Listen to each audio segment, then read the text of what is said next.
নমস্কার। আন্তর্জাতিক নারী দিবসের এই বিশেষ এপিসোডে আপনাদের সবাইকে অনেক অনেক স্বাগত। আর আজকে আমার স্টুডিওতে রয়েছে আমার মা। আজকে আমার মায়ের সঙ্গে আলাপচারিতায় আপনাদের সবাইকে আরও একবার স্বাগত জানাই। তোমাকে স্টুডিওতে অনেক অনেক ধন্যবাদ, বিকজ আজকে তোমার শরীর মানে ভীষণ খারাপ ছিল সকালের থেকে। তো আমি ভাবছিলাম যে তোমার সঙ্গে পডকাস্ট আজকে করা যাবে কিনা, বাট তারপরেও তুমি অসুস্থ শরীর নিয়ে এসে বসেছো, তার জন্য তোমাকে অনেক অনেক ধন্যবাদ। তো জয়রামের ইচ্ছা। তো প্রথমে তোমাকে আন্তর্জাতিক নারী দিবসের অনেক অনেক শুভেচ্ছা। এই দিনটা এই কারণে স্পেশাল, বিকজ আমাদের যখন আজকে মানে আমি যখন আমার টিমের সঙ্গে কথা বলছিলাম যে আন্তর্জাতিক নারী দিবসে আমরা কাদের সঙ্গে কথা বলতে পারি, তখন সবচেয়ে প্রথমে যার কথা আমার মাথায় আসলো, মানে সত্যি কথা বলতে তোমার কথা মাথায় আসলো।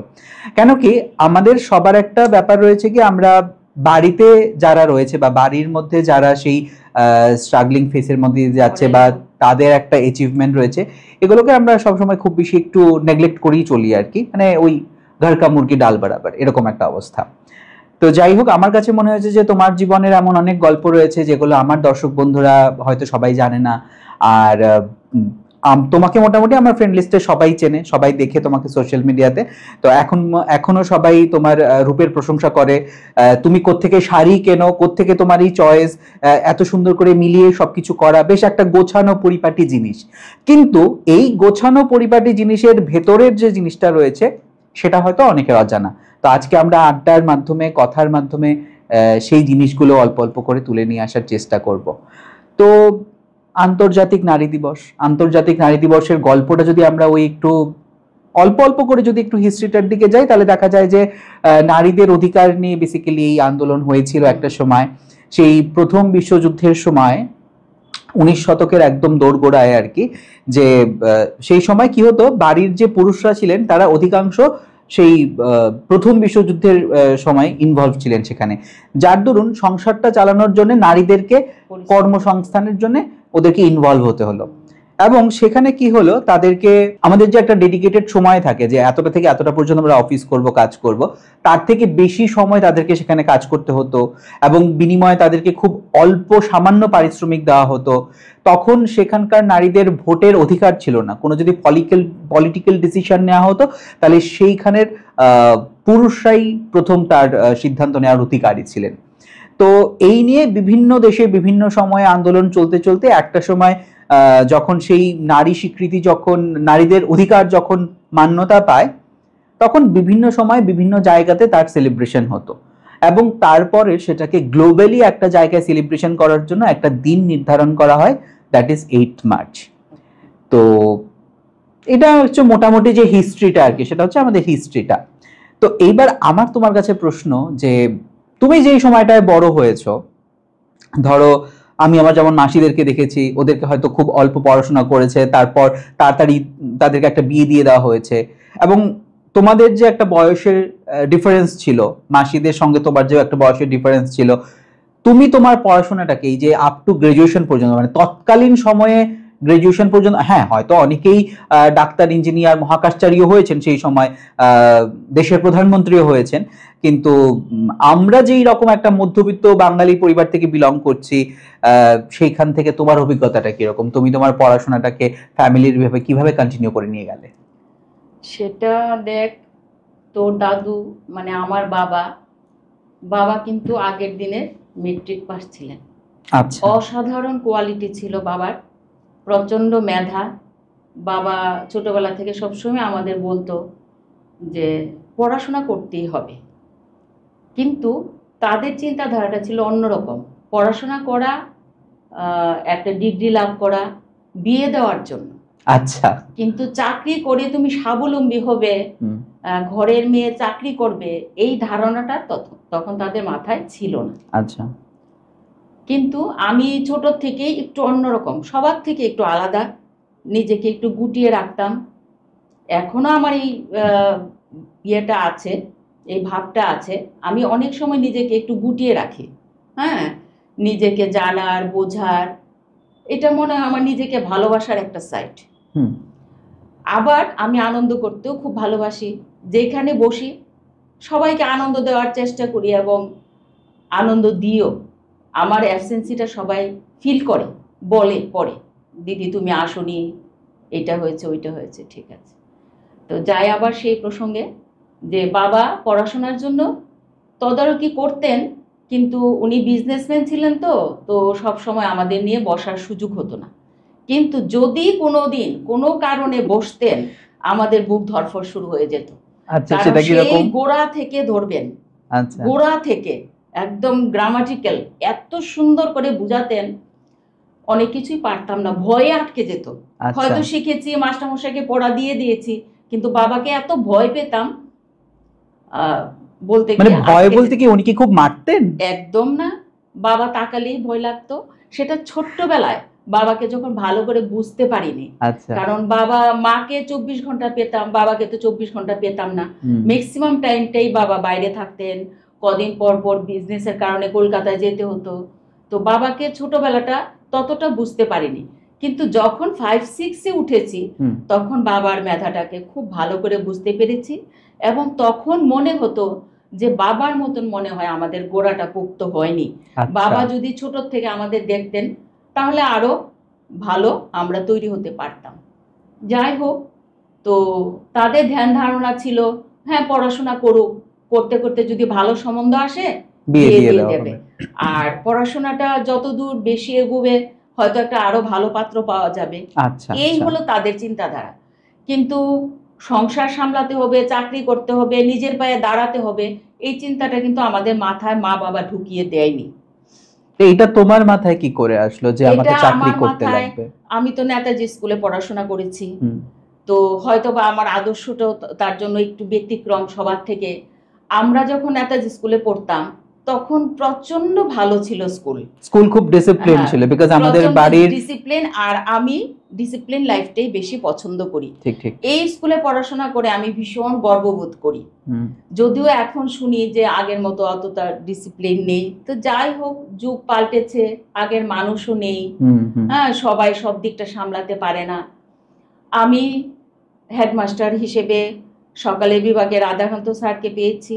উনিও ভীষণ ডিসিপ্লিন ছিলেন, উপরে কড়া কিন্তু ভিতরে মোমের মতো নরম, সেটা আমরা আচ্ছা ক্লাস করতে গিয়ে বুঝতে পেতাম। আর দুপুরের বিভাগে উঠে দীনেশ দত্ত মহাশয় স্যারকে পেয়েছি। এই স্যার ছিলেন আমার আদর্শ। আচ্ছা এত ভালো লাগতো, স্যার দেখতেও সুপুরুষ ছিলেন, এবং আমরা একই পাড়াতে থাকতাম। স্যারকে দূর থেকে আসতে দেখলেই মানে মাথা নুয়ে পা ছুঁয়ে আমরা প্রণাম করতাম, এত ভালোবাসতাম, রেসপেক্ট করতাম স্যারকে। তো ওই স্যারের যে যেভাবে স্কুল পরিচালনা করা, স্টুডেন্টদেরকে একটা শাসনের মধ্যে রাখা, আবার ভালোবাসার মধ্যে শিক্ষাদান করা, এই জিনিসটা আমাকে ভীষণ আকর্ষণ করত।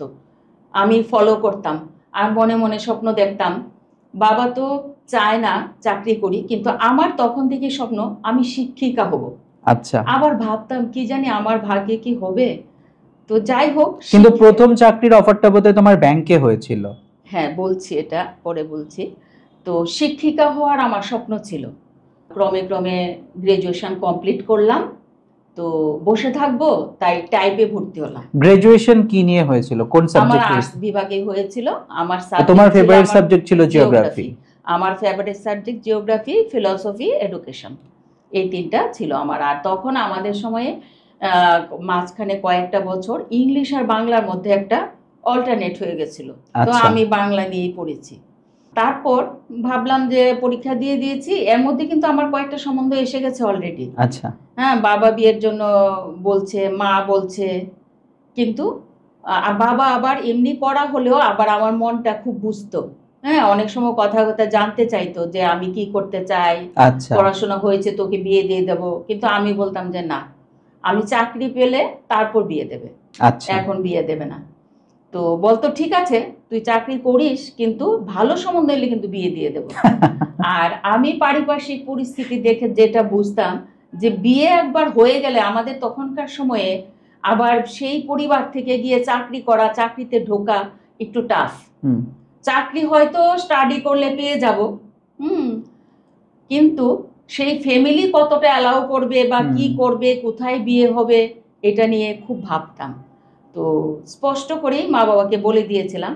তো মা বাবা আবার আমার এই স্পষ্টতাটাকে একটু গুরুত্ব দিত। আচ্ছা আমি ভীষণ স্পষ্টভাষী। যার জন্য তোমার অনেক শত্রু প্রচুর। হ্যাঁ, আমার শত্রু একদম পদে পদে আমার শত্রু। সবাই আমাকে সামনে এত ভালোবাসে, কিন্তু পেছনে একলে মেরে চলে যায়। হ্যাঁ, সে আমার জীবনে আমি অনেক পেয়েছি। তো যাই হোক, এখন আমাকে এগুলি আর কষ্ট দেয় না। সেই প্রসঙ্গ আসবে ধীরে ধীরে। অবশ্যই অবশ্যই। আচ্ছা, কেন কষ্ট দেয় না মেনে নিতে পারছি সেটা আসবে। যাই হোক, আমি টাইপ শিখলাম, টাইপে 40 স্পিড তুললাম, বাহ, কিছু কিছু ইন্টারভিউ দিতে শুরু করলাম। লাকিলি আমার কোঅপারেটিভ ব্যাংকে একটা চাকরির অফার এলো, ক্লারিক্যাল জব। তো আমি তো মহা খুশি, ইচ্ছে ছিল শিক্ষিকা হব, কিন্তু জব তো একটা পেয়ে গেছি, এটার আনন্দ, সবাই খুব আনন্দ। কিন্তু যাই হোক, সেটা আবার রাজনৈতিক বা কোনো একটা কারণে এই চাকরিটা, তখন অফারগুলি ক্যান্সেল হয়ে গেছে, হয়নি আমার এই চাকরিটা। আচ্ছা। তারপরেও একটা প্রাথমিক বিভাগের শিক্ষিকার উপর একটা পেয়েছিলাম অফার, ওকে, ওটাও হয়নি। তখনকার রাজনৈতিক চিন্তাধারাটা একটু অন্যরকম ছিল, এ ওর পিছনে লাগতো, সে ওর পিছনে লাগতো। আর তাছাড়া বাবা একজন নামকরা বিজনেসম্যান ছিলেন, যে নিডি পরিবারের ছেলে মেয়েরা পাচ্ছে না, ওরা পেয়ে তোমাকে কেন দেওয়া হবে। তো এইগুলো নিয়ে কিছুটা হয়েছে, কিন্তু আমি মরিয়া, আমি চাকরি করব, যেভাবে হোক চাকরি করব। তারপর আমার ওই লেগে থাকার কারণেই হয়তো, আর ভাগ্যেও ছিল, একটা পরবর্তী সময়ে আবার টিচিং অফার পেলাম। হ্যাঁ, দুপুরের বিভাগে টিচিং অফার পেলাম। তো এইটা হলো, এটা জয়েন করলাম। জয়েন করে প্রথম সবাইকে জানাইনি, কারণ আগের দুটো ক্যান্সেল হয়েছে।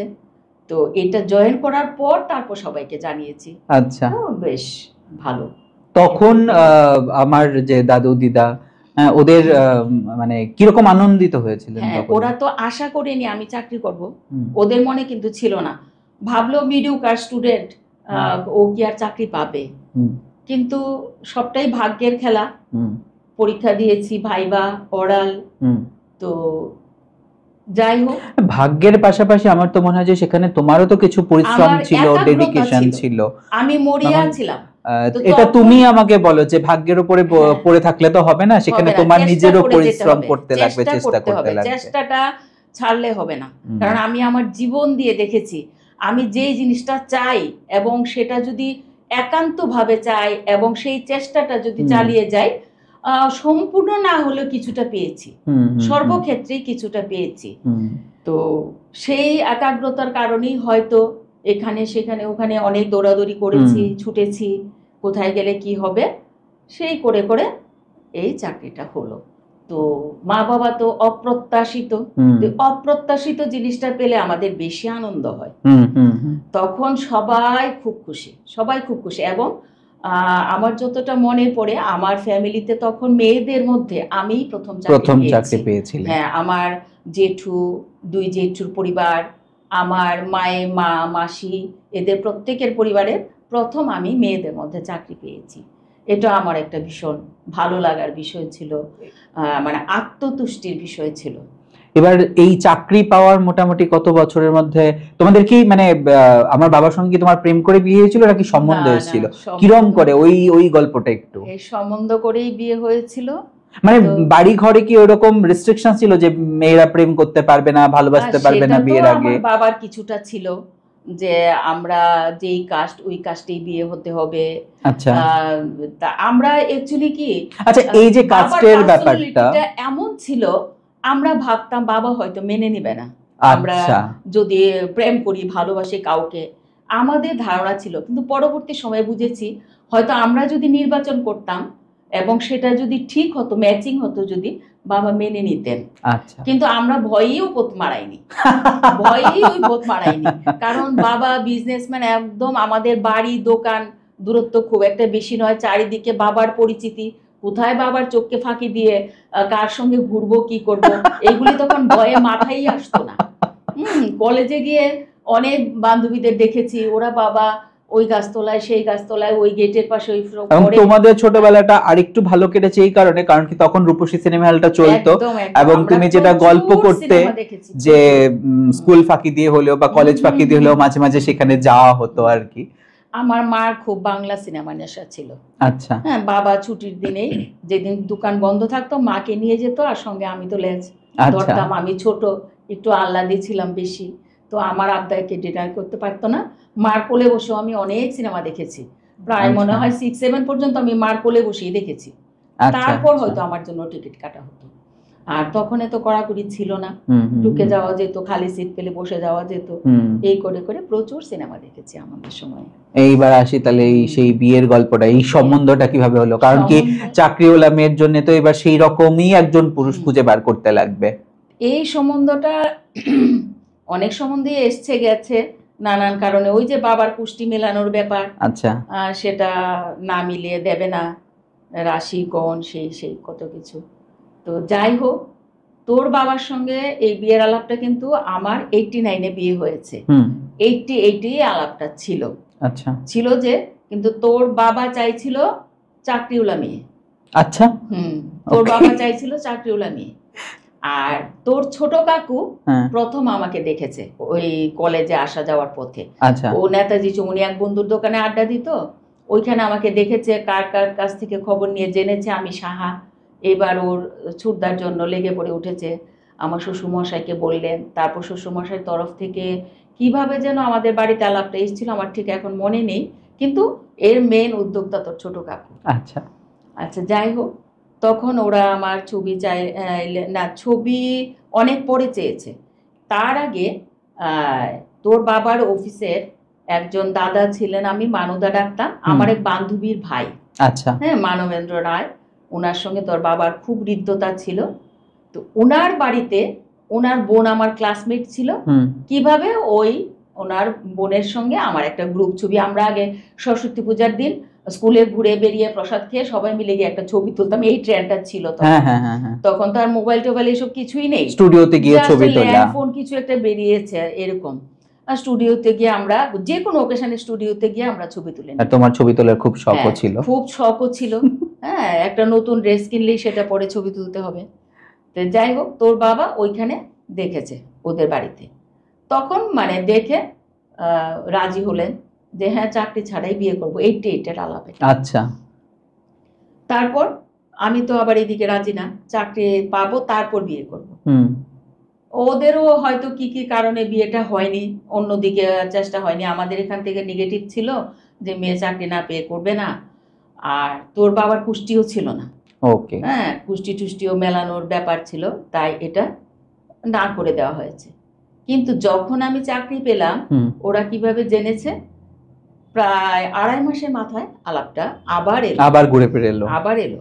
তখন বাবারও কি মনে হলো যে প্রজাপতির নিবন্ধ, এই যে এইটাই বোধহয় ওই যে ভাগ্যে লেখা ছিল। তো তোর দাদু তখন কি করলো, ওই জ্যোতিষীর কাছে গেলেন, নাম রাশি দিয়ে মিনালেন। ওকে। তো নাম রাশি দিয়ে মিলল, যে বলল যে হ্যাঁ এটা হতে পারে। তো যাই হোক, ওই 3 মাসের মাথায় চাকরি, 3 মাসের মাথায় বিয়ে হয়ে গেল। তো তোমাদের কি জয়েন্ট ফ্যামিলি ছিল, মানে বিয়ের আগে জয়েন্ট ফ্যামিলি ছিল? বিয়ের আগে আমার না, আমি ছোট থেকে জয়েন্ট ফ্যামিলি পাইনি, কিন্তু আগে বাবারা ছিলেন। তো তুমি যখন বিয়ের পরে একটা জয়েন্ট ফ্যামিলিতে এসে পড়লে, এত মানুষজন, শ্বশুর শাশুড়ি, কিরকম ভাবে এই ব্যাপারটাকে সামলেছো প্রথম দিকে? মানে আমি হওয়ার আগের ঘটনাগুলো যদি জানতে চাইছি। একদম ছোটবেলার ইতিহাসগুলি তোর জানা নেই, মনে নেই, হয়তো গল্প ছলে অনেক শুনেছিস, কিন্তু অত করে মনে নেই। আমি এখন একটা আলোচনার প্ল্যাটফর্ম পেয়েছি, দর্শক শ্রোতা বন্ধুদেরও আমার শুনুক আমার কাহিনী কিছু। বড় সংসার তো প্রথম শুনেই একটা ভীতি ছিল, হ্যাঁ কি করে করব, অত মানে মার মতন তো শুনি কোন কাজকর্ম শিখিনি। কিন্তু আমার মা আবার খুব কর্মঠ ছিলেন, আমাদের বসিয়ে রাখেননি, পড়ার ফাঁকে ফাঁকেও কিছু কিছু কাজকর্ম করিয়েছেন, যার ফলে প্রাথমিক শিক্ষাটা ছিল, ঘরের কাজকর্মের প্রাথমিক শিক্ষাটা ছিল। তখন তুমি রান্না বান্না সবকিছু করতে পারতে? না না, সব আইটেম পারতাম না, কিছু কিছু কিছু পারতাম। আর যদিও কখনো করতাম, মা বসে বসে দেখিয়ে দিতেন, করতাম। কারণ কি শাহবাড়ির রান্না তো সব জায়গাতেই ভীষণ ফেমাস। সেটা খুবই কম, কারণ আমার 2 দিদি ছিল। আচ্ছা। আমি তো একটু আহ্লাদি। হ্যাঁ, তো ওদের বিয়ে হয়ে যাওয়ার পর আমাকে কিছুটা করতে হয়েছে। তখন মা দেখিয়ে দিতেন, ইনস্ট্রাকশন দিতেন, আচ্ছা করতাম। তো যে একটা ভীতি ছিল, কিন্তু আমরা ঘরে 3 বোন, আমার এক দাদা ছিলেন, দাদা অ্যাক্সিডেন্টলি মারা গেছেন, তো 3 বোন, মা বাবা নিয়ে আমাদের সংসার। কিন্তু আমরা পাশাপাশি আমার মাসি, 2 মাসি ছিলেন, মাসতুতো দাদারা ছিল। তো আমরা অ্যাকচুয়ালি খাওয়াটা তখন আলাদা হলেও ওই যে একটা ছোট পরিবার সেটা আমার কখনো মনে হয়নি। ওই দাদাদের নিয়ে সকালবেলা একটু হাঁটতে যাওয়া, ফুল তোলা, তারপর পড়তে বসা, স্কুল করা, বিকেলবেলা ওদের সঙ্গে সবাই মিলে একটু খেলা, ছুটির দিনে পুকুরে সাঁতার কাটা, এগুলি সব আমাদের মিলিত হতো। এবং আমার দাদুর বাড়ি পাশেই ছিল, দাদুর বাড়িতে অনেক ভাড়াটে ছিল। ওই ভাড়াটের ঘরের 10-12 ঘরের ছেলে মেয়ে আমরা সবাই একসাথে খেলাধুলা করতাম, পুকুরে সাঁতার কাটতাম। তো তার জন্য আমাদের ছোট পরিবার বলতে কি তখন আমাদের মাথায় ততটা আসেনি, কিন্তু তাও ওই কাজকর্ম নিয়ে একটা ভীতি ছিল, না জানি বড় পরিবার কত কাজকর্ম করতে হবে। কিন্তু না, সেই ধারণাটা আমার তোর এই বিয়ের পরে তোর ওই বড় দাদুর বাড়িতে গিয়ে সবটাই পাল্টে গেল। ঠাকুর দাদার বাড়ি গিয়ে পাল্টে গেল কেন, দেখেছি আমার শাশুড়ি মা চাকরি করতেন, শ্বশুর মশাই বিজনেস করতেন, কিন্তু তিনি স্বাধীনতা সংগ্রামী ছিলেন। ওনার লাইফটা ভীষণ ডিসিপ্লিন, শাশুড়ি মাও ভীষণ ডিসিপ্লিন। তো দুটো কাজের লোক থাকতো, রান্না যদিও নিজেরা করতে হতো, কিন্তু পরিবেশন বা অন্যান্য কাজ টাজের জন্য বেশ ডিসিপ্লিন অনুযায়ী সংসার চলতো। লোক অনেকজন ছিল। আমরা তখন আমার যখন বিয়ে হয়েছে প্রায় 10-12 জন। আমার ভাসুরের পরিবারে 4 জন, তোর পরের তোর বাবা 2 কাকা 7 জন, শাশুড়ি শ্বশুর মশাই 9 জন, আমি গেলাম 10 জন, আর 2 জন কাজের লোক, 12 জনের পরিবারে গিয়ে পড়লাম আমি। তো যাই হোক, ভয় টয় কাটিয়ে তোর ধীরে ধীরে এটা অ্যাডজাস্ট করে নিলাম, হয়ে গেল শৃঙ্খলা। আর আমার শ্বশুরমশাই মেয়েদের চাকরিটাকে পছন্দ করতেন।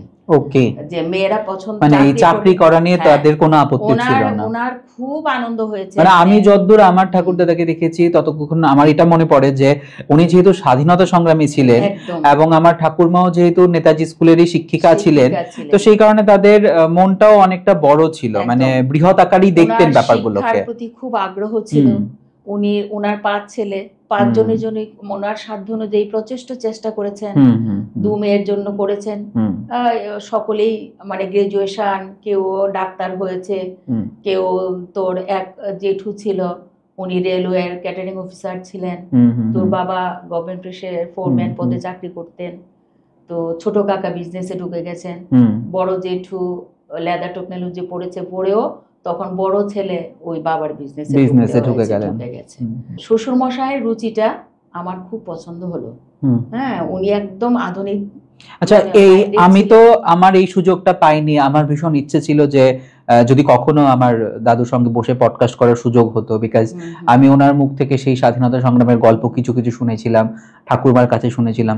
তোমার যদি সেই সময়ের কোনো গল্প মনে থাকে যেটা ধরো দাদু কখনো বলেছিল, কখনো শেয়ার করেছিল। আমি খুব অল্পই জানি, এটা শুনেছি ওই তো স্বাধীনতা সংগ্রামী ছিলেন, তারপর উনি ধরাও পড়েছেন, আন্দামান জেলে দীর্ঘদিন ছিলেন। আচ্ছা, আন্দামান জেলে তিনিও ছিলেন। তারপর তো সকলের সঙ্গে উনারও যখন মুক্তি হলো, ভারত স্বাধীন হলো, তারপর থেকে তিনি সম্মানও পেতেন বছরে বছরে। এবং আমার মনে আছে প্রজাতন্ত্র দিবসে 26শে জানুয়ারির দিন তাদেরকে নিয়ে গভর্নর হাউসে সম্মাননা জানানো হতো, এবং আমিও এই দাদুর সঙ্গে 2-3 বার সেখানে যাওয়ার সুযোগ হয়েছিল। একবার করে সঙ্গে নিয়ে যেতেন। আমাদের বাড়ির এই ডিসিপ্লিনটা খুব আমারও ভালো লাগতো, যে এই বছর যদি ও যেত তো পরের বছর আরেকজনকে নিয়ে যাওয়া হতো, একটা উপহার যা পেতেন ওই ছেলেদের এনে এনে ভাগ করে সবার মধ্যে ভাগ বাটোয়ারা করে দেওয়া হতো। সত্যি এই ব্যাপারটা খুব মজার। তো এবার তোমার বিয়ের পর এরকম একটা মাহল, কাজকর্ম নিয়ে আশা করি সেরকম কোনো সমস্যাই হয়নি, তেমন একটা অসুবিধা হয়নি। কিন্তু আমরা তো যেহেতু চাকরি করতাম, আমি এবং আমার পরে যেই যা এলেন, হ্যাঁ, তো আমার পরের দেওর যখন বিয়ে করলেন, ওই যাও টিচার, রাম ঠাকুর স্কুলে চাকরি করেন গার্লসে। তো ও এলো, ও চাকরি করে, আমি চাকরি করি, বড় যা হাউস ওয়াইফ। তো যখন কাজের লোক থাকতো না তখন একটু হিমশিম খেয়ে যেতাম আমরা সামলাতে। বুঝতে পেরেছি। হ্যাঁ, তখন বড় জায়ের উপর প্রেশারটা একটু বেশি পড়তো, যদিও আমরা রান্না বান্না সব সামলে যেতাম।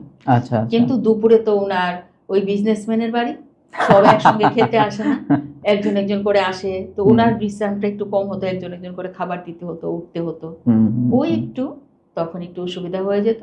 কিন্তু আবার আমরা খুঁজে নিতাম কাজের লোক। আমাদের লাইফটা যেরকম ধরো ওই একটা কাপুরের সিরিয়ালের মতন, মানে ভালো ভালো চলছে, তার মাঝখানে হঠাৎ করে তো একটা ড্রাম বাজবেই। এবার ধরো পূর্ণিমা হচ্ছে হচ্ছে তার মধ্যে হঠাৎ করে চাঁদ অস্তমিত হবেই, এবং তারপরে আবার চাঁদ আসবে। তো এই চলতে চলতে তোমার জীবনটা একটা মোটামুটি সুন্দর লয়ের মধ্যে চলতে চলতে আমার জন্ম হলো। জন্মের পর আমার সেই এক বিশাল রোগ ধরা পড়লো, তোমারও তার সাথে সাথে বাতের ব্যথা, নানা রকম শারীরিক যন্ত্রণা শুরু হলো।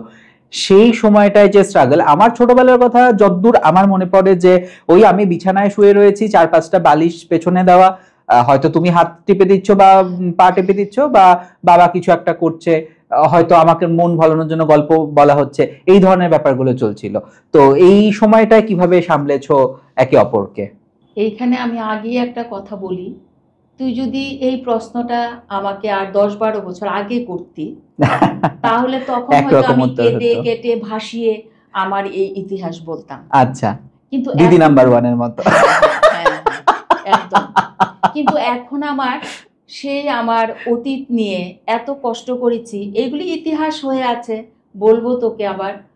কিন্তু এখন আমার সেই অশ্রু সজল নয়নে সেগুলি গল্প করব সেই ভাবটা আসে না। এখন আমি আনন্দ মনে বলি। কেন বলি? যে আমি এই সংগ্রামে, জীবন যুদ্ধের সংগ্রামটা যদি আমার না আসতো আমার জীবনে, আমি জীবনটাকে সম্পূর্ণরূপে জানতে পারতাম। তোমাকে মাঝখানে আমি একটু কাটছি। তুমি যখন এখানে বসবে বলে প্রথম বলেছিলে, বারবারই বলছিলে যে তুমি গুছিয়ে কথা বলতে পারো না, কিন্তু তুমি বড্ড গুছিয়ে কথা বলছো। ইভেন আমার থেকে ভালো তুমি গুছিয়ে কথা বলছো। আমার মনে হয় একদিন তোমাকে এই চেয়ারটায় বসিয়ে দেওয়া উচিত, যে তারপর থেকে প্রত্যেকটা পডকাস্ট তুমিই হোস্ট করবে। আমি আশীর্বাদ করি তুই থাক এখানে, আমি তোর পেছনে পর্দার আড়ালে সহযোগিতায় আছি, সবসময় থাকবো, যতদিন বেঁচে থাকি। আমি তোকে আরো উঁচু সিংহাসনে দেখতে চাই। আমার আশীর্বাদ রইল, ঈশ্বরের কাছে প্রার্থনা রইল।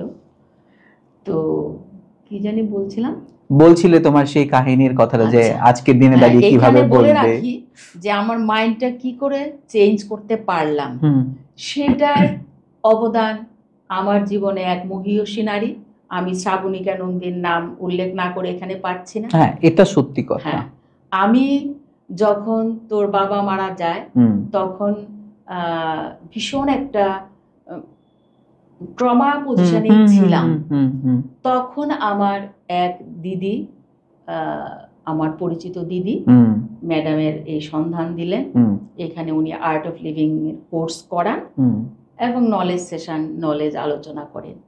তো তারপর উনি নিয়ে আমাকে সেখানে যুক্ত করালেন, যুক্ত হলাম। সালটা সম্ভবত ছিল 2011 কি 12? 11। বাবা মারা যাওয়ার পর, বাবা মারা যাওয়ার 3-4 মাস পর। ওই প্রসঙ্গটা আমি আবার পরে বলবো, শুধু এইটুকু বলে রাখি যে এই ম্যাডামের কাছে যাওয়ার পর, ম্যাডামের কাছ থেকে এত অফুরন্ত নলেজ পেয়ে, জ্ঞান ধ্যান, উনি অনেক ধ্যানের ক্লাসও করান, ওগুলি করার পর আমার মাইন্ডসেটটা অন্যরকম হয়ে গেছে। এখন আমি সব সহ্য করতে পারি, কিন্তু কোনো কষ্ট আমার হয় না। কষ্ট কিন্তু আমার কেটে যায়নি, মুহূর্তে মুহূর্তেই কষ্ট আছে, আমার শারীরিক, তোর শারীরিক, পারিবারিক, সামাজিক, অনেক রকম। কিন্তু এটা একটা মজার বিষয় না যে আমাদেরকে দেখলে কিন্তু কেউ বুঝতে পারে না, কেউ বুঝতে পারে না, সবাই ভাবে আমরা বিন্দাস আছি। আমিও বলবো আমরা আসলে আছি বিন্দাস, আমি কষ্টের মধ্যে বিন্দাস আছি। হ্যাঁ, আমি কষ্টের মধ্যে ভীষণ বিন্দাস। কষ্ট মিন্স মনের কষ্ট নেই এখন, শারীরিক কষ্ট, মনের কষ্ট একদমই নেই। শারীরিক কষ্ট শরীর আছে, যন্ত্রণা তো থাকবেই, কর্মফলের কারণে হয়তো আমরা এই রোগ পেয়েছি, তো সেটা আমাদের ভোগ করতে হবে। কিন্তু আমি খুব আনন্দিত যে আমার মনটাকে এইভাবে পরিবর্তন করে আমি সবকিছু মেনে নিতে পারছি হাসি মুখে, এবং আনন্দ করে করে দিনগুলি কাটাচ্ছি। আমার কষ্ট এসছে, আমিই পারবো এটা ওভারকাম করতে, আমিই পারবো। আমার জন্মের পর পর যখন আমার প্রথম এই রোগটা ধরা পড়েছিল, তখন অবশ্যই সেই সময়টায় তোমরা অনেক মানসিকভাবে বিপর্যস্ত ছিলে, কিন্তু ফ্যামিলির ক্ষেত্রে মানে ধরো একটা যে আমরা পারিবারিক যে আমাদেরকে সাপোর্ট করা, ওইটা কি পেয়েছো তোমার পরিবারের অন্যদের কাছ থেকে, বা ওরা বিষয়টাকে ঠিক কিরকম ভাবে দেখেছিল যে তোমার কারণেই কি একটা এরকম অসুস্থ ছেলের জন্ম হয়েছে, বা কিভাবে? একটু খোলামেলা আলোচনা হোক আজকে। প্রত্যক্ষভাবে যদি বলি, প্রত্যক্ষভাবে কেউ আমাকে দোষী সাব্যস্ত করেনি। আচ্ছা। হ্যাঁ, মোটামুটি সহযোগিতা পেয়েছি। এখানে একটা কথা বড় গলায় আমার বলতে হচ্ছে, তোর যে জেঠিমুনি ছিল জেম্মা, তোর জেম্মার বেশি সহযোগিতা পেয়েছি আমি। আচ্ছা। কিরকম? তোকে লালন পালনের ক্ষেত্রে।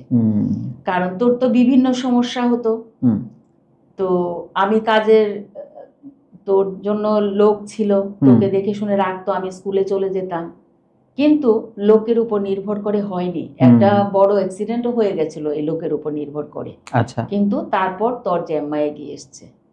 আর তুইও জ্যাম্মার খুব ভক্ত ছিলি। না, ভীষণ নেওটা ছিলাম, ভীষণ জ্যাম্মার নেওটা। আমি মারলে বকলে ওই জ্যাম্মার পিছনে গিয়ে লুকিয়ে থাকা। মানে তোমার কষ্ট হতো না যে যে ছেলের এত ডিজিজ রয়েছে, এত কিছু হয়েছে, এটা জানার পরও সেই পাখার ইয়ে দিয়ে শলার ঝাড়ু দিয়ে এরকম ভাবে যুবস্ব মারধর করার পেছনে হয়তো আজকে এই কারণে এই জায়গাটায় বসে আর কিছুটা বসতে পেরেছি। সেটার জন্য বলছি কারণ বড় পরিবার, সকালে কাজের ঝুঁকি আছে, তারপর স্কুল সামলানো, তারপর তোর জন্য একটা চিন্তা ভাবনা, আর হঠাৎ করে যে তোর এই ডিজিজটা হলো, আমি এখন হাসি মুখে বলছি, কিন্তু তখন আমার মানসিকতা কি ছিল? আমার 26+ তোর জন্ম হয়েছে, তারপর 7 মাস পর থেকে আমার জীবনের লড়াইটা শুরু হয়েছে তোকে নিয়ে। তো তখন আর মেন্টালিটি কি ছিল? একদম মানে অবুঝ, কিছুই বুঝতাম না, জ্ঞানের গও ছিল না, শুধু চোখে ছিল রঙিন স্বপ্ন। সেই স্বপ্নগুলি সব একটা একটা করে বাধা পড়ছে, আর আমি জীবনের লড়াই শুরু করেছি। তো তখন মানসিক অবস্থা কেমন থাকবে? তারপর বড় পরিবার, চাকরি, তোকে সামলানো। আর তোকে সামলানো মানেই তো যে ওই 10টা 5টা ডিউটি করে এসে তোকে খাইয়ে দিয়ে ঘুমিয়ে দিলাম, আমাদের সেই লাইফ ছিল না তো। রাত জাগতে হতো, মাসের মধ্যে 20 দিনই হয়তো তোকে নিয়ে জেগে থাকতাম। তুই ব্যথায় চিৎকার করতে, আমরা মা বাবা হয়ে কি করে ঘুমাবো? বাবা মাথার পাশে, আমি পায়ের কাছে, নয়তো বাবা পায়ের কাছে, আমি মাথার কাছে বসে টিপছি, তোকে বরফ শেক দিচ্ছি, এইসব করছি। ওই মানসিকতা নিয়ে তো চলছিলাম। তার মধ্যে যদি স্কুল থেকে এসে কোনো নালিশ শুনতাম, দুষ্টামি করেছিস, তোর ঠাকুমা আমাকে কিছু নালিশ করতো, তখন হয়তো ওদেরকে কিছু বলতে পারতাম না, সেই ঝালটা তোর উপরে যেত কিছুটা। আর কিছুটা ছিল আমি স্ট্রিক্ট ডিসিপ্লিন, আগেই বলেছি, তোকেও সেইটাই তৈরি হতে হবে একদম এনিহাউ, যে কোনো কষ্টে তোকে আমার সেই রকম তৈরি করতে হবে। এবার আমার স্বপ্ন ছিল না যে তোকে ডাক্তার ইঞ্জিনিয়ার বানাবো, আমার ছোট্ট একটা স্বপ্ন ছিল, সেটা হলো তোকে প্রফেসর বানানোর স্বপ্ন ছিল। অনেকবার বলেও ছিলাম তোকে, কারণ আমি ছোটবেলায় জানতাম তোর যে শারীরিক প্রবলেম নিয়ে তুই ইঞ্জিনিয়ারের জন্য ছুটতে পারবি না বাইরে, ডাক্তারির জন্য ওই কাটা ছেঁড়া করা, এই করা, তোর হিমোফিলিয়া ডিজিজ, এটা আজ সবাই জানে। আবার বলছি যে কোনো জায়গা কেটে গেলে রক্ত বন্ধ হবে না, সেই ভীতিও ছিল। তার জন্য আমি ওই লাইনে স্বপ্ন দেখিনি।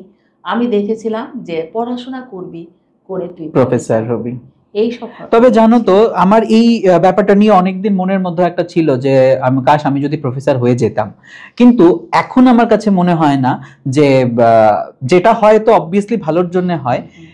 প্রফেসর হলে পরে তুমি জাস্ট একটু বড় পরিসরে যদি ব্যাপারটা ভাবো, ধরো আমাদের যে এখানে ডিপার্টমেন্টগুলো রয়েছে আর কি বিশ্ববিদ্যালয়গুলোতে, আমাদের মেইন অফিস যে স্টাফ রুম থেকে ওই যে ডিপার্টমেন্টগুলোর ডিস্টেন্সটা অনেকটা বেশি। তারপর অনেকটা সময় ধরো এখনকার ক্লাসগুলো যেরকম চলছে, তুমি শুধুমাত্র চেয়ারে বসে বলে গেলে সেটা কিন্তু পসিবল নয়। তোমাকে হাঁটতে লাগবে, স্টুডেন্টদের সঙ্গে কথা বলতে লাগবে, মিশতে লাগবে।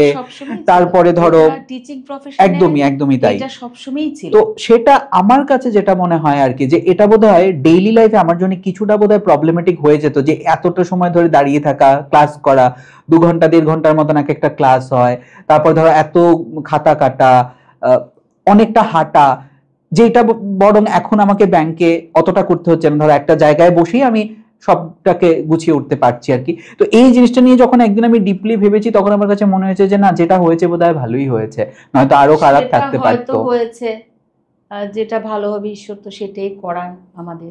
তবে আমার এখন মনে হয়, তখন ভাবতাম যে প্রফেসর হলে আমার খুব ভালো লাগবে, তো হোসনি বলে আমার কোনো দুঃখ নেই, আচ্ছা, কোনো দুঃখ নেই। কারণ তোর বাবা মারা যাওয়ার পর আমার স্বপ্ন ছিল যে তুই একটা 10,000 টাকার চাকরি পা, তোর পেট চালানোর জন্য, আর তোর চিকিৎসার ব্যবস্থা আমি করে যাব। তো আমার কোনো দুঃখ নেই। অধিকন্তু যখন চাকরিটা হলো, তুই নিজের চেষ্টায় এটা অ্যাচিভ করলি, আমার গৌরবে মুখ উজ্জ্বল হয়ে গেছে। আর যেটা বলছিস যে প্রফেসর কষ্ট হতো, হয়তো প্রথম দিকে কষ্ট হতো, কিন্তু এখন আমার মনে হচ্ছে যে হিমোফিলিক পেশেন্ট কেদারনাথ যেতে পারে, সে এই চাকরিটা বহন করতে পারবে না? অবশ্যই পারবে, এবং সেটা অভ্যাস হয়ে যেত। অভ্যাসে অনেক কিছু হয়। কেদারনাথ তো হয়তো প্রথমে একটু কষ্ট হতো, তোকে ওই ইনজেকশন বেশি নিতে হতো, হ্যাঁ, বেশি ব্লিডিং হতো, কিন্তু ধীরে ধীরে আমার মনে হয়, এখন মনে হয়, যেহেতু তুই কেদারনাথ গেছিস, তুঙ্গনাথ গেছিস, আরো টাফ কত জায়গায় গেছিস, সেগুলির জন্য আমার এখন মনে হয় অভ্যাসে অনেকটা হয়ে যায়। সেটাও বাবার আশীর্বাদ, জয়রামের আশীর্বাদ, হয়ে যেত। তো যাই হোক, সেই চ্যাপ্টার ক্লোজ। এখন আমি বর্তমান নিয়ে ভীষণ হ্যাপি, আমি খুব সুখে আছি, ভালো আছি। তো এই ছোটবেলায় আমি দেখেছি যতটুকু, যে যেহেতু এই ইনজেকশনটার এতটা দাম, অনেকটা ব্যয়বহুল জিনিস, বিশাল স্ট্রাগল গেছে, একটা ফাইনান্সিয়াল ক্রাইসিস সব সময় ছিল, এবং যেহেতু বাবা চাকরি করতো, তুমিও চাকরি করতে, তো সবার একটা ধারণা ছিল যে এদের তো প্রচুর পয়সা, যেটা এখনো মানুষ ভাবে আর কি। তো যাই হোক, ভাবুক না, এই ব্যাপারটাকে তুমি কিভাবে দেখো? কিন্তু খুব কষ্ট পেতাম লোকে যেই ভুল ভাবতো, আর এখন বলে কি আছে, লোকে ভাবুক না, এখন মানে এনজয় করি, লোকে ভাবছে তো ভালোই ভাবুক না, আমি তো জানি আমি নিজে কি, আমার কি আছে কি নেই, আর কি করব, ঠাকুর তো চালিয়ে নিচ্ছেন। একটু যদি আমাদেরকে বোঝাও যে তখন কেমন ভাবে পয়সাটা জোগাড় হতো, কি হতো? তখন প্রচন্ড কষ্টে কেটেছে, কষ্টে কেটেছে। এক তো তোর কষ্ট, তুই শারীরিক এত কষ্ট পাচ্ছিস, ইনজেকশনটা এত ব্যয়বহুল ছিল। আমাদের এই সাধারণ চাকরি, দুজনে চাকরি করতাম ঠিকই, কিন্তু সংসার চালিয়ে এই ব্যয়বহুল চিকিৎসা চালানো আমাদের পক্ষে খুব কষ্টকর ছিল। আমরা 6 মাস পর পর জিপিএফ এর টাকা তুলতাম, ইভেন মাঝে মাঝে এই টাকা তুলেও আবার টাকার প্রয়োজন হতো, তখন জিপিএফ এ টাকা নেই। তোর বাবা আমাকে না জানিয়ে একটা ওদের অফিসের এদিকে সুদে কোথায় টাকা দেওয়া হতো, ওইখান থেকে টাকা ম্যানেজ করে করে এনে এনে চিকিৎসা চালাতো। আমিও তো হেভি কনসাস, তো বুঝে যেতাম যে এই দিয়েই হচ্ছে, ওটা দিয়ে সেই হচ্ছে, কারণ দুজনের ইনকাম আমরা জানি, কত খরচ হচ্ছে আমরা জানি, ও কি করে ম্যানেজ করছে। প্রথম আমার কাছে বলতো না, তারপর কোথায় কোথায় জানতে পারলাম, বললো যে এইভাবে ম্যানেজ করছি। তো খুব কান্নাকাটি করতাম, দুঃখ পেতাম যে আমার চোখে কত রঙিন স্বপ্ন ছিল, আমি বাবাদের সঙ্গে যুদ্ধ করে পড়াশোনা করেছি, চাকরি পেয়েছি, একটা স্মুথ লাইফ কাটাবো, আর আমার জন্য এই ছিল। তো তারপর ধীরে ধীরে সেটা সইতে শিখলাম, কিন্তু মেনে নিতে কষ্ট হচ্ছিল, কিন্তু কি করব, বাধ্য। আমার সন্তান, আমার পরিবার, আমাকেই তো মেনে নিতে হবে না, সবাইকে ম্যানেজ করে চলতে হবে। তোর জন্য যদি আমার সংসারে একটু অবহেলা করি, আবার আমার সুনাম নষ্ট হবে। বাবা মা তো মাথার মধ্যে ঢুকিয়ে দিয়েছে, দেখো সুনাম, সব দিকটা একদম ব্যালেন্স করে চলা, একদম শ্বশুর বাড়ির সুনাম তোমাকে রক্ষা করতে হবে। আমি তো বললামই, আগেই বলেছিলাম, আমি খুব স্পষ্টভাষী, মা বাবা একটু ভয় পেতেন, কাকে না কি বলে ফেলি। কোনো কোনো সময় বলিনি যে তা না, বলেও ফেলতাম, কিন্তু আবার ম্যানেজ করার শক্তি আছে আমার মারাত্মক, আমি সব ম্যানেজ করতে পারি।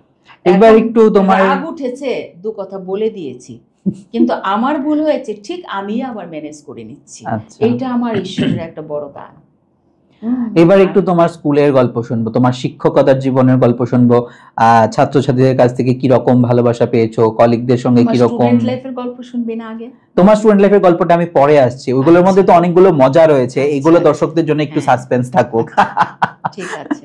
আমার চাকরির জীবনটা, চাকরি তো সেই তখন মানে চোখে রঙিন স্বপ্ন, পাশ করার 2 বছর পরেই চাকরি পেয়ে গেছি। তো চাকরিতে জয়েন করলাম।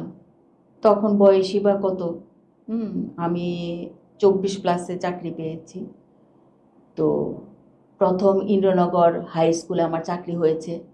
ওখানে গিয়ে দেখি 9-10 যে পড়ে বিশাল বড় বড় কিছু ছেলে মেয়ে। তখন একটা ট্রেন্ড ছিল, ওই এক ক্লাসে 3 বার থাকতে পারতো, হ্যাঁ হ্যাঁ হ্যাঁ হ্যাঁ হ্যাঁ ফেল করে, এরকম ফেল করা কিছু স্টুডেন্ট ছিল, এবং এগুলি প্রচন্ড দুষ্টু, এবং মানে তখনকার বাচ্চাগুলি পেছনে পেছনে ক্রিটিসাইজ করতো।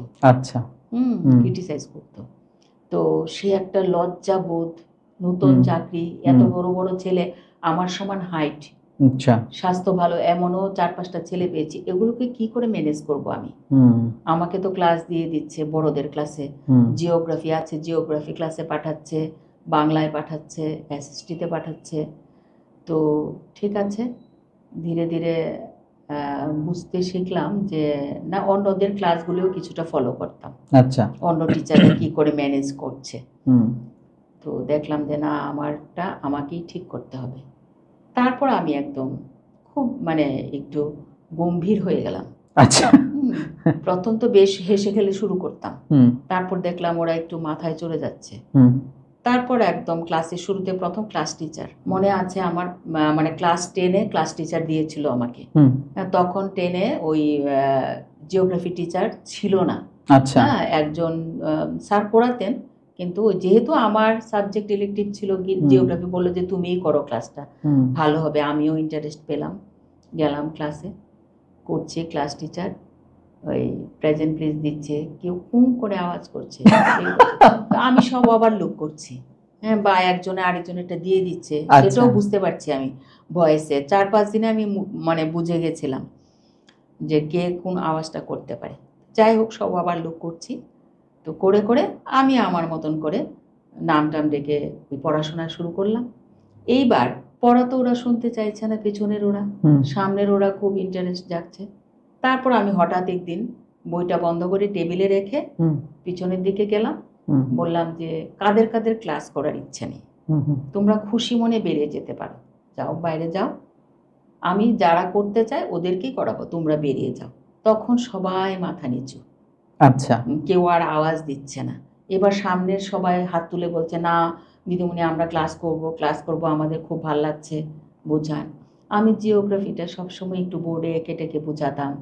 তখন আমরা ম্যাপ, তারপরে গ্লোব, বা যে আমাদের যে লার্নিং প্রসেসের জন্য কিছু থাকে জিওগ্রাফির মডেল, সেই মডেলগুলো তখন স্কুলে খুব একটা বেশি সাপ্লাই হতো না, তার জন্য বোর্ডে এঁকে এঁকে বোঝাতাম।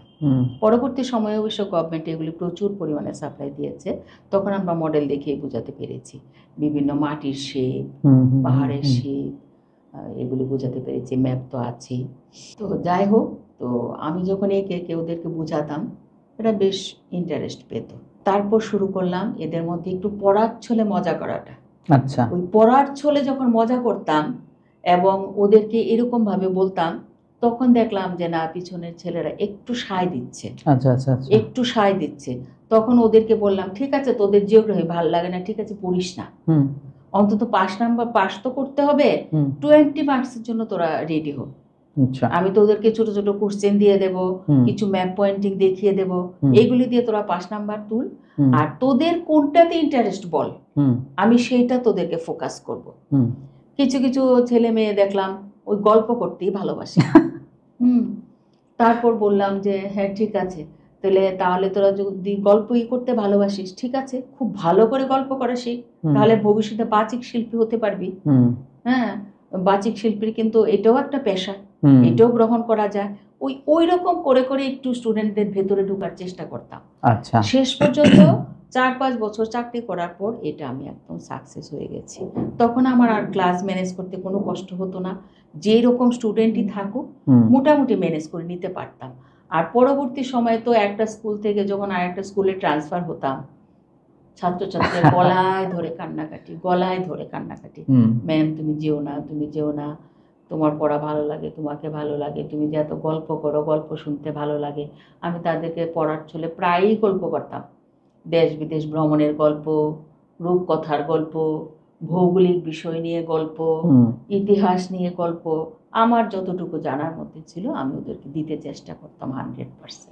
এই যে তোমার এখন কর্মজীবনের পরিসমাপ্তি, অবসর জীবন তোমার শুরু, এই অবসর জীবনের সময়টায় কি করছো বা কি ভাবনা চিন্তা রয়েছে? অবসর সময়ে তো আগের থেকে ভেবে রেখেছি যে এতদিন কাজের চাপে ঘর থেকে বেরিয়ে অন্যদিকে যেতে পারিনি, যে সমাজের কিছু মানুষের পাশে দাঁড়ানো, যাদেরকে আমি সহযোগিতা করতে পারবো বা আমার প্রয়োজন আছে।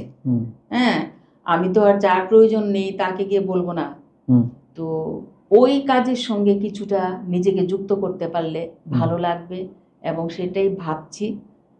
তো ভাবছি বললেও ভুল হবে, অ্যাকচুয়ালি ভাবলে শুরু করে দেওয়া উচিত, ভাবছি বললে এটাও শুরু করে দেওয়া উচিত। ওইভাবেই আমি নিজেকে এঙ্গেজ করব। আর চাকরি শেষ হয়েছে আমার 30 নভেম্বর 24-এ, তো বেশি দিন হয়নি। এর মধ্যে চাকরি শেষ হওয়ার সঙ্গে সঙ্গে একটু অসুস্থ হলাম, তারপর দুবার ঘুরতে বেরোলাম, এই করে করে মোটামুটি সময় কেটে যাচ্ছে। এখনো মোটামুটি একটা এঙ্গেজমেন্ট রয়েছে, এঙ্গেজমেন্টের মধ্যে আছে, কিছু পারিবারিক ডিউটি আছে, ওইগুলিও করছি। তো এখন নিজেকে একটু বিলিয়ে দেওয়ার ইচ্ছা আছে, যে নিজের জন্য তো অনেক ভেবেছি, সংসারের জন্য অনেক লড়াই করেছি, এখন যেই জায়গায় গেছি তুই তোরটা বুঝতে পারবি। হ্যাঁ, তোর শরীর খারাপ হলে তুই ম্যানেজ করে নিবি, খাওয়া দাওয়া এটা কোনো ব্যাপার না, সেদ্ধ ভাত খেয়েও দিন কাটানো যায়, যখন যেমন তখন তেমন মেনে নেওয়া যাবে, করা যাবে, বা আমারও হয়ে যাবে। কিন্তু এখন ইচ্ছে ওই যাদের খুব প্রয়োজন তাদের পাশে একটু দাঁড়িয়ে যদি কিছু করতে পারি ওদের জন্য, তাহলে মনে হয় জীবনটা সার্থক হবে। এবারে আমরা একটুখানি তোমার সেই স্কুল কলেজ জীবনের একটু দুষ্টুমির গল্পগুলোর মধ্যে ঢুকবো।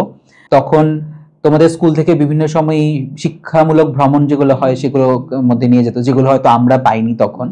তো ওইখানে গিয়ে নানা রকম মজার ঘটনাও ঘটেছে, এবং আমার যতদূর মনে পড়ে যে ওই সময়টায় যে মেয়েরা বাড়ি থেকে বেরিয়ে কোনো একটা এরকম এক্সকারশনের মধ্যে জয়েন করবে, এটাই বোধহয় আমি মনে করি যে একটা বোধহয় বিশাল ব্যাপার ছিল।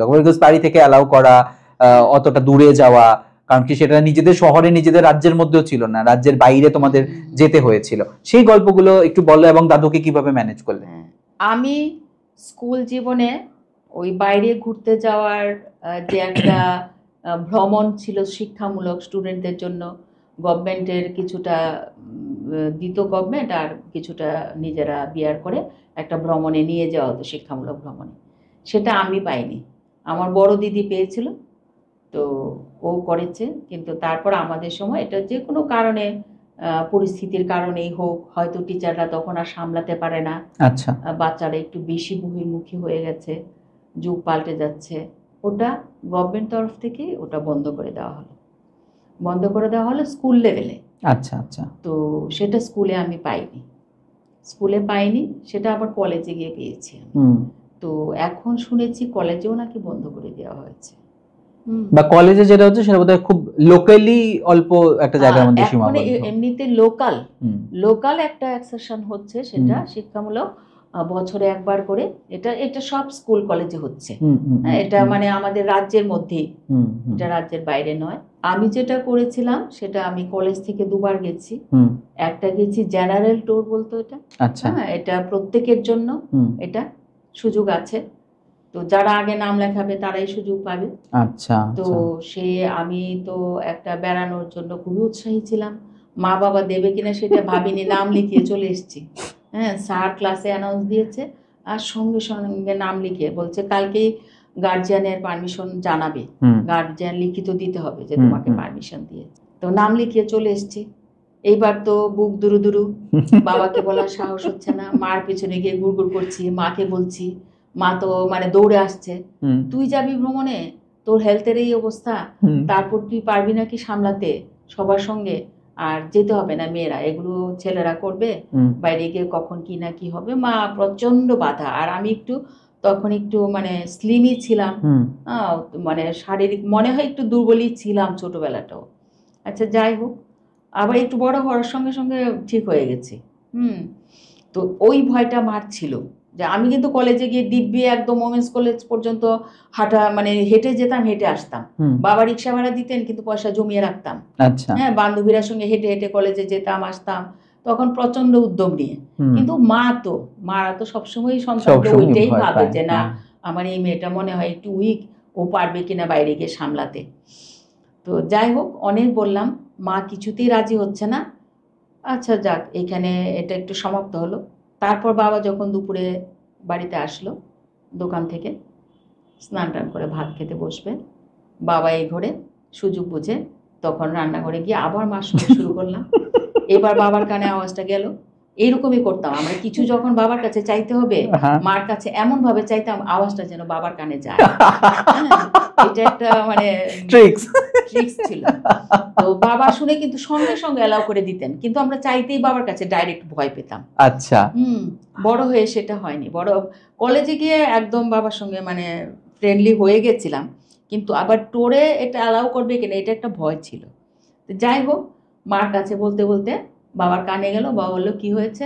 তখন বললাম যে স্কুল থেকে এটা এডুকেশনাল ট্যুরে নিয়ে যাবে। কোথায় যাবে? আন্দামান। আচ্ছা, কি করে আন্দামান? হ্যাঁ, প্রথম প্ল্যান হয়েছিল আন্দামান, কিন্তু যদিও পরে সেটা যাওয়া হয়নি। আচ্ছা, শিপে করে আন্দামান নিয়ে যাবে। বাবা বললে একদম না, একদম না। এইবার নাচর বান্দা, কান্নাকাটি, খাবো না, এই সেই। তো শেষ পর্যন্ত বাবা মত দিলেন। আচ্ছা, বলে ঠিক আছে, কত টাকা লাগবে কালকে স্যারকে গিয়ে বলিস। বলে তখন বাবাকে বললাম যে না, তোমাকে একটা লিখিত দিতে হবে, একটা সিগনেচার করে। ঠিক আছে, দিয়ে দেবো। তারপর গেলাম। বাবা, আমি তো এটা ভাবতে পারি না, মানে ওই সময় তোমাকে আমি বোধহয় আমিও যদি তোমার কাছে যেতাম কখনো এরকম কোনো পারমিশনের জন্য, তুমি তো পত্র পাঠা আমাকে বিদায় করে দিতে। বাবা এমনই ছিল। মানে বাবার ভেতরটা বোঝা খুব কষ্ট ছিল। ভেতরটা একদম মানে কি বলবো, নারকেলের শ্বাসের মতো। উপর দিয়ে যেমন শক্ত, ভেতরটা নরম।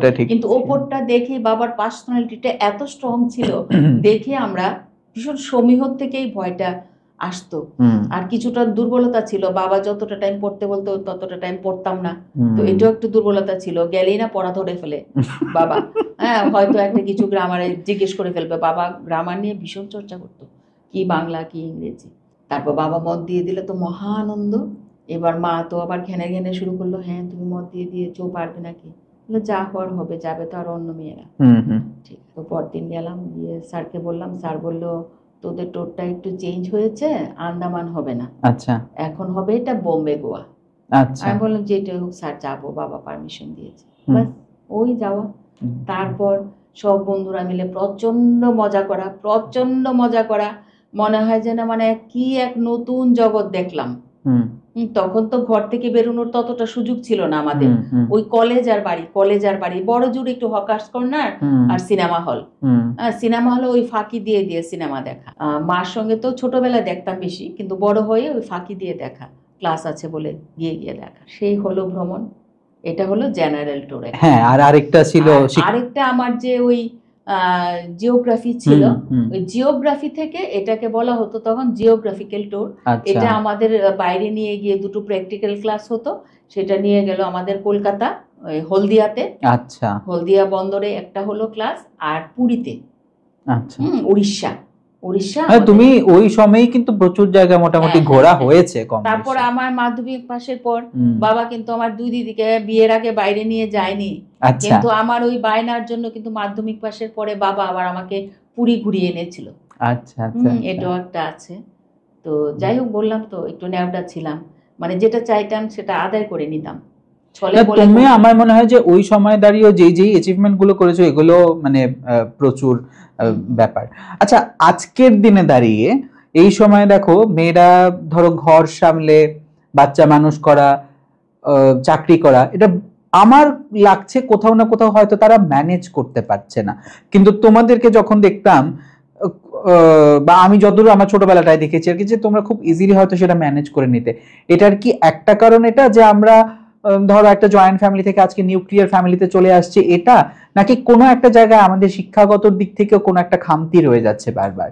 এইটা বলতে গেলে আমি আমার দৃষ্টিভঙ্গিতে বলি, কিছুটা তো নিউক্লিয়ার ফ্যামিলির একটা কারণ আছে। কারণ নিউক্লিয়ার ফ্যামিলিতে বাচ্চারা কি করে, শুধু মা বাবাকেই ফলো করে।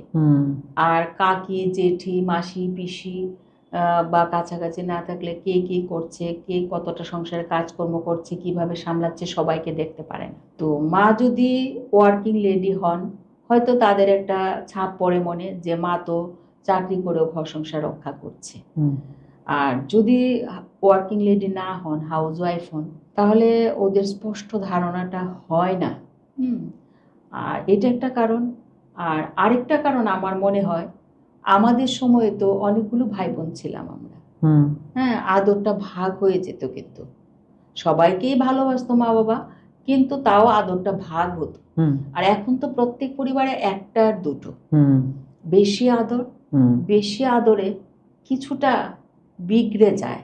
ওরা ভাবে যে আমরাই তো লাডলি, আমরা যা বলবো মা বাবা তাই মানবে, বা আমরা নিজের পায়ে দাঁড়াবো, স্বাধীন হব, পরবর্তী জীবনটাও আমরা স্বাধীন কাটাবো। হ্যাঁ, আর আজকালকার দিনে তো আজকের এই আন্তর্জাতিক নারী দিবসে মেয়েরা এখন ভাবছে যে আমরা নারী, আমরাই সব পারি। আমরা কথাটা একেবারেই মানে 100% সত্যি যে নারীরা সবকিছুই করতে পারে। বিকজ আমরা গত দিনেরই একটা পডকাস্টে আমরা আলোচনা করছিলাম যে কথা প্রসঙ্গে কথা উঠেছিল, এবং সেইখানে একটা প্রসঙ্গ উঠে এসেছিল যে ঘরের যে স্ত্রীরা রয়েছে, নারীরা রয়েছে, তাদেরকে যদি ভুলেও যদি একটু চটানো হয়, তাহলে যে সেই ঘরের কি বিভৎস একটা রূপ ধারণ করে সেটা হয়তো মানে ধারণার বাইরে আর কি। তো সেই কারণে বলা হয় যে নারীদেরকে সবসময় একটু ওদের বুঝে শুনে চলা আর কি, ওদেরকে খুব বেশি একটা না চটানো, এরকম একটা ব্যাপার থাকে। তো এই যে তুমি একটা ধরো এই যে শিক্ষার ব্যাপারটা আসলো, তার সঙ্গে আরেকটা জিনিস এবার আমার একটু প্রশ্ন করতে ইচ্ছে করছে যে আমরা আমাদের সময় যখন আমাদের ছোটবেলায় দেখেছি যে টিচাররা আমাদেরকে একটু কড়াভাবেই শাসন করতেন, এবং সেখানে হাতের চড়থাপ্পড় থেকে শুরু করে বেত দিয়েও মারা হতো, যেটা একটা সময় এসে কিছু ঘটনার কারণে সেটা বন্ধ হয়ে গেছে হয়তো, কিন্তু আদপে হয়তো সেটা ভালো হয়নি কোথাও না কোথাও একটা জায়গায়। এই বিষয়ে একজন শিক্ষক হিসেবে তোমার মতামতটা কি? এটা আমার মতামত, একদম ভুল হয়েছে আমাদের লাঠি বন্ধ হয়ে। আগে যে ছিল, কিন্তু এখন যে একটা কনসেপ্ট চলছে যে বুঝিয়ে নাকি সবটা হয়। একটা কথা আছে না, সোজা আঙুলে যদি মানে ঘিটা তুমি না উঠাতে পারো, আঙুলটাকে একটু বাঁকা করতে হয়, এটা একটা আছে। আর আরেকটা আমরা রামকৃষ্ণ ঠাকুরের বাণীতেই পড়ি যে তুমি তোমার সোজা কথায় যদি না শুনে, যেমন একটা সাপের কাহিনী, একটু মাঝে ফোঁস করতে হয়, তুমি কামড়াবে না কিন্তু অনিষ্ট করবে না, কিন্তু একটু ফোঁস করো। তো আমার এই ধারণাটা ছিল যে আমরা ব্যাট হাতে নিয়ে শাসন করব, কিন্তু মারবো না। কিন্তু আমাদের পার্সোনালিটি এত স্ট্রং হবে, আমরা এমন ভাবে ওদেরকে গাইড করব, আমি যদি ব্যাটটা হাতে নিই তখনই যেন সে ভয় পায়। কিন্তু এখন তো আমাদের ব্যাট উঠে গেছে, এবং সেটা কিছু কারণে উঠেছে, এটারও একটা সঙ্গত কারণ আছে। কারণ অনেক ক্ষেত্রে অনেক শিক্ষক শিক্ষিকারা একটু বেশি এক্সাইটেড হয়ে যেতেন, বেশি মারধর করে ফেলতেন, অনেক দুর্ঘটনাও ঘটেছে, তার জন্য এটা বন্ধ হয়েছে।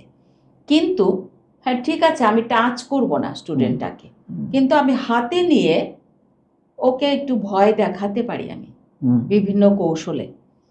এইটা একটা প্রসেস। আর আরেকটা প্রসেস আছে যেটা আমাদের বর্তমানে ট্রেন্ড, আদর ভালোবাসা দিয়ে। এবং আদর ভালোবাসা দিয়ে আমার মনে হয় আমার জীবনে আমি যতগুলি স্টুডেন্ট পেয়েছি, প্রায় 95%ই ঠিক করা যায়। আচ্ছা, কিন্তু 5% একটু ব্যতিক্রমী। তাহলে আমাকে এত মারতে কেন ছোটবেলায়? বলছি, এটা তো অনেক বললাম যে আমি কেন এত আদর ভালোবাসা পাইনি? যথেষ্ট পেয়েছো, অনেক পেয়েছো, সবার পেয়েছো, হ্যাঁ, প্রত্যেকের কাছ থেকে পেয়েছো। তো আমার যেটা হলো, বললামই তো, তখন আমার বয়সটা কত, জ্ঞানের গোছ ছিল না, যেগুলি চাইতাম তখন তো সেগুলি কিছুই পাইনি।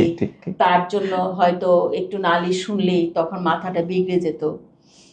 একবার স্কুলও ম্যানেজ করে আসো, বড় সংসারও ম্যানেজ করো, আবার তোমাকেও ম্যানেজ করো। আচ্ছা, এই যে এত কিছুর পরে কখনো কি ভাবতে পেরেছিলে যে ত্রিপুরা রাজ্যের গিনেস রেকর্ড হোল্ডার হিসেবে আমার নামটা কোথাও না কোথাও একটা থাকবে? একদমই না। এটা তো আমার জীবনের কি বলবো, একটা অলৌকিক ঘটনা। আমি বলবো অলৌকিক ঘটনা, এখন কে কিভাবে নেবে আমি জানি না, কারণ আমি তোকে নিয়ে কি করে সংগ্রাম করেছি এটা একমাত্র আমি জানি, আর তোর বাবা যতদিন বেঁচে ছিলেন বাবা জানে। তোমার কি আমার উপরে কখনো সেই কনফিডেন্সটা ছিল যে আমি কিছু একটা করতে পারবো বলে? এটা শুরুর দিকে ছিল না, পরে হয়েছে। শুরুর দিকে ছিল না কেন, এত কষ্ট পেতি তুই, তখন আমি চাইতাম, আমার কিন্তু খুব শখ ছিল তোকে গান শেখাবো, আর্ট শেখাবো, এগুলোতে দিয়েও ছিলাম।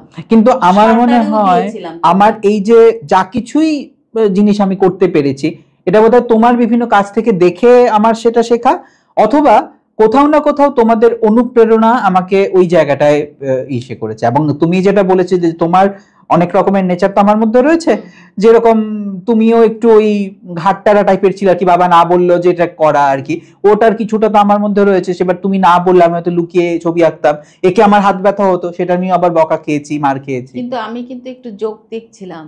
হ্যাঁ, না সেটা অবশ্যই, সেটা অবশ্যই, কিন্তু কখনোই বায়না, কিন্তু সেটা করেছি বলেই না আজকে এই জায়গাটায় আসতে পেরেছি। আর তোকে একদম ছোট্টবেলায় ধর 4-5 পর্যন্ত আমি মানে আমার মাথায় ছিল না তুই জীবনে কিছু করতে পারবি, হ্যাঁ, কিন্তু মেধা ছিল, এটা আমি 100% ছোট থেকেই বুঝেছি। আইকিউ প্রখর ছিল, যেটা ধরতাম বলতাম সেটাই ক্যাচ করে নিতে পারতি, কিন্তু ওই দুঃখ ছিল শারীরিক কারণে, তুই পিছিয়ে গেলি, চাহিদা অনুযায়ী এগিয়ে যেতে পারলি না। তো যখন 4-5-এ উঠেছিস তখন ছোট্ট ছোট্ট হাতের কাজ কিছু করতে ইচ্ছা করতো, তখন আমি উৎসাহ পেলাম, আরে আমি তো এগুলি করতাম, দেখি তাকে শেখাই।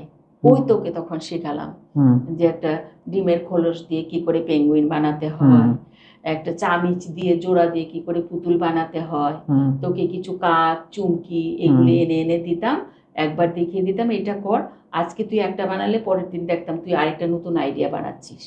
তখন আমার মাথায় স্ট্রাইক করলো যে না ঠিক আছে, সে এই জিনিসটাতে ইন্টারেস্টেড আছে, এটাই তাকে ফোকাস করা দরকার। তারপর আমাদের তখন কত টানাটানি, দুজনে ইনকাম করেও চিকিৎসা চালাতে হিমশিম খাচ্ছি। তারপর তখন তোর বায়না শুরু হলো, বাবাকে বলে দিদি বাবা ওই কাগজটা এনে দাও, ওই রকম রং এনে দাও, ওইটা করে দাও, আমার গ্লাস লাগবে, জরি লাগবে, এটা বানাও। তখন মনে হতো যে কি করে সামলাবো এগুলো, কিন্তু বাবা কিন্তু কষ্ট করে আনতেন, আমি উৎসাহ দিতাম ঠিক আছে করো, কিন্তু মিস ইউজ করো না, যতটুকু দরকার অতটুকু দিয়ে করো, মিস ইউজ করো না। ওই তখন থেকে আমার মনে একটা সুপ্ত ইচ্ছা জাগলো যে ছেলেটা এই ব্যাপারে কিছু করতে পারবে। আচ্ছা, পড়াশোনাটা হয়তো চাহিদা মতো আমি ডাক্তার ইঞ্জিনিয়ার প্রফেসর বানাতে পারবো না, কিন্তু একটা কিছু সে করবে। হ্যাঁ, তারপর তোকে আমি বললাম তখন যে বাবা গ্রাজুয়েশনটা তো কমপ্লিট করতেই হবে, কিন্তু এক্সট্রা তোর এটা কিন্তু আমার মনেও ছিল, আমিও ছোট্টবেলায় অনেক কিছু বানাতাম, তো বানাতাম, তো আমারও স্বয়ংসম্পূর্ণ হইনি আমি, হ্যাঁ, নানান কারণে জীবনটা আরেক দিকে মোড় ঘুরে গেছে, সুযোগ পাইনি এগুলো করার, পড়াশোনা বিয়ে চাকরি হয়ে গেল, বা হয়তো ছেলে হলে আরও কিছুদিন যদি ঘরে থাকতাম তখন অবসর টাইমে আবার এগুলি চারা দিত। তো তোর মধ্যে দেখে আমি তখন একটা ধারণা নিয়ে নিয়েছি যে না, ওকে গাইড করলে ও পাবে। ওই তখন থেকেই তোকে ইন্সপায়ার করতাম যে হ্যাঁ ঠিক আছে চেষ্টা কর, পারবি। তারপর ওয়াল হ্যাঙ্গিং, ও চুড়ি জোড়া লাগিয়ে এই সেই, এগুলো তোর মাথা থেকে তখন চলে আসতো। আমরা মোটামুটি পডকাস্টের একদম শেষের দিকে চলে এসেছি। জাস্ট একটা দুটো প্রশ্ন, যে এই যে জীবনটা এখন পর্যন্ত যতটুকু এসে দাঁড়িয়েছে, এই জায়গায় দাঁড়িয়ে নিজেকে কতটুকু সফল বলে মনে হয়? আমি একজন নারী হিসেবে নয়, একদম নিউট্রাল জায়গায় দাঁড়িয়ে, আমি কোনো জেন্ডার ডিসক্রিমিনেশন বা ওই রকম কিছুতে বলছি না, একজন মানুষ হিসেবে তোমার নিজেকে কতটুকু সফল মনে হয়? একজন মানুষ হিসেবে কিছুটা অংশ তো আমার মাইনাস হয়েছে আমার জীবন থেকে, সেটা এক সময় খুবই আক্ষেপের মধ্যে ছিল, কিন্তু এখন আমি তোর কিছু কিছু অ্যাচিভমেন্টে আশার থেকে এত বেশি পেয়েছি, আমার আর কোনো দুঃখ নেই, মনে হয় যেন আমি সফল, 100% সফল। আমি বাবার ঘরের মেয়ে হয়ে সফল, শ্বশুর ঘরের বউ হয়ে সফল, তোর মা হয়ে আমি সফল, এবং সমাজের মধ্যে একজন শিক্ষিকা হয়ে সফল। আমি যখন যেদিন রিটায়ারমেন্টে গেলাম, এখন আমি একটু আবেগতাড়িত হয়ে যাচ্ছি, এতক্ষণ কিন্তু নিজেকে কন্ট্রোল করেছি। আমার রিটায়ারমেন্টের লাস্ট দিনে এটা হয়েছিল। প্রথম থেকে আমি কিন্তু বিন্দাস ছিলাম যে না, আমি একদম চোখের জল আনবো না, আবেগে ভাসবো না, আমি স্ট্রং থাকবো। ছিলামও, একদম 99% ছিলাম আমার বক্তব্য পর্যন্ত। আমি হাসি মুখে সবাইকে মানে বলেছি যে না, আজকের থেকে আমার নতুন জীবন শুরু, বিন্দাস লাইফ, আমি আবার ছোট্টবেলায় চলে যাব, আমার কোনো বাঁধন নেই। হ্যাঁ, এখন আমি মুক্ত বিহঙ্গের মতো যেই দিকে মন চাই সেই দিকেই ছুটে চলবো। এবং বাচ্চাদেরও অনেক বুঝিয়েছি, অন্যান্য কলিগ ছোট ভাই বোনদের বুঝিয়েছি। কিন্তু লাস্ট একটা টাইম স্টুডেন্টগুলি এবং আমার কলিগরা এমনভাবে আবেগে জড়িয়ে পড়লো, আমিও ওদের সঙ্গে তখন আর নিজেকে ধরে রাখতে পারলাম না।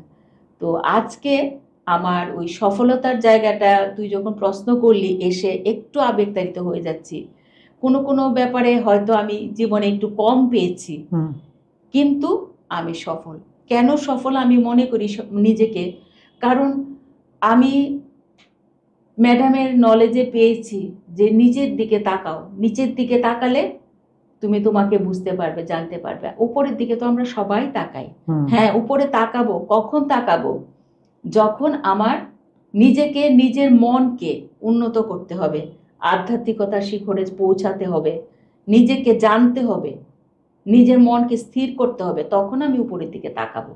কিন্তু আমার যে এই বাহ্যিক জীবনের কষ্টগুলোকে দূর করার জন্য নিচের দিকে তাকালেই শান্তি। এবং এখন নিচের দিকে তাকিয়ে এখন জীবনের এই মানে কি বলবো, অনেকগুলো বছর তো কাটিয়ে এলাম, সাংসারিক জীবনটাই বলি। সাংসারিক জীবন আমার 36 বছর হয়ে গেছে। এই সাংসারিক জীবনটায় আমার যতটুকু অভিজ্ঞতা হয়েছে, আমি সাকসেস। কিছুটা খুইয়েছি হলেও আমি সাকসেস। হয়তো কেউ ব্যঙ্গ করবে, তুই একটা হেমোফিলিক পেশেন্ট, আমার এত রোগ বাত প্লাস আরো কিছু কিছু আছে, তারপরে কি করে আমরা সফল বলছি? হ্যাঁ, আমরা মনের দিক দিয়ে এখন সফল। একদমই তাই, 100% মনের দিক দিয়ে আমি সফল। একদমই তাই। আমি দর্শক বন্ধুদেরকে জানিয়ে রাখি যে আমার মা আজকে দুপুরবেলা, আমি যখন অফিসে ছিলাম তখন মা দরজার সামনেই সাবান জলে পা পিছলে পড়ে যায়, হাঁটুতে প্রচন্ড ব্যথা পায়, হাতে প্রচন্ড ব্যথা পায়। 3 ঘন্টা তো মোটামুটি 3 ঘন্টার মতন সেই ব্যথা ছিল। আমি জানতাম না, মানে আমরা ভেবেছিলাম যে আজকে একটা রেকর্ডিং আমরা করব, কিন্তু সেটা যে হবে আমি তখন জানতাম না। আমি ভেবেছিলাম যে না, মোটামুটি এই সপ্তাহের জন্য আমার রেকর্ডিং ক্যান্সেল, আমার হবে না। ইনফ্যাক্ট আমারও কিন্তু আজকে হাতে ব্যথা, আমি এই মুহূর্তে হাতে ক্র্যাপ ব্যান্ডেজ বেঁধে এখানে বসে রয়েছি, আমরা রেকর্ডিং করছি। আমার মনে হয় না এই যে এতক্ষণের একটা কনভারসেশন হলো, আপনাদের কারোরই কোনো জায়গায় মনে হয়েছে যে সেই শারীরিক কষ্ট নিয়ে আমরা কথাবার্তা বলছি। হয়তো আজ এখন বোঝানোর জন্য কথাটা বলা, কিন্তু এইগুলো এখন আমাদের ডেইলি রুটিন হয়ে গেছে। মোটামুটি এগুলোকে যখন কিছুটা ওভারকাম করে নিতে পেরেছি তখন সফল বলাই যায়, কি বলো? একদমই তাই। আপনাদের সবাইকে আমি মাঝখানে একটু একদম একদম একদম সবাই তো স্মুথলি সবকিছু পেয়ে যায়, এটার যে একটা আনন্দ, আমার মনে হয় আমরা যে প্রত্যেকটা ক্ষেত্রে বাধা পেয়ে পেয়ে এগুচ্ছি, এইটার আনন্দটা মনে হয় দ্বিগুণ। হ্যাঁ, মানে স্মুথলি হলে পরে সেই স্ট্রাগলের মজাটা থাকে। হ্যাঁ, স্ট্রাগলের মজা। একটা টাইম তো আমার স্বপ্নগুলো সব মিলিয়ে গেছে, তারপর আমি স্বপ্ন দেখতে ভুলে গেছি, আর স্বপ্ন দেখি না। আমি স্বপ্ন এখনো দেখি না, আর এখনো দেখি না। আসতে দাও, যেতে দাও, যা আসবে আমি অ্যাকসেপ্ট করে নেব, আর যেটা যাচ্ছে আমার কর্মা কেটে যাচ্ছে, যেটা যাচ্ছে আমার কর্মা কেটে যাচ্ছে। তো এখন আমি নিজেকে কেন সফল বলছি এত জোর গলায়, যে আমি এত সংগ্রাম করে টিকে আছি, আর তুই সংগ্রাম করে আজকে এই জায়গাটায় পৌঁছেছিস, আজকে বিশ্বের দরবারে তুই নাম লেখাতে পেরেছিস, এটাই আমার গর্ব, এটাই আমার, এটা অবশ্যই তোমাদের আশীর্বাদ, তোমাদের ভালোবাসা, আর যারা এই মুহূর্তে আমাদেরকে শুনছে তাদের সবার ভালোবাসা অবশ্যই রয়েছিল, সেই কারণে সেটা সম্ভব হয়েছে। জয়রামের অশেষ কৃপা ছিল, সেই কারণে এগুলো আমার জীবনে সম্ভব হয়েছে। আপনাদের সবাইকে আন্তর্জাতিক নারী দিবসের আরো অনেক অনেক শুভেচ্ছা জানাই আরো একবার। সবাই ভালো থাকবেন, সুস্থ থাকবেন। নমস্কার।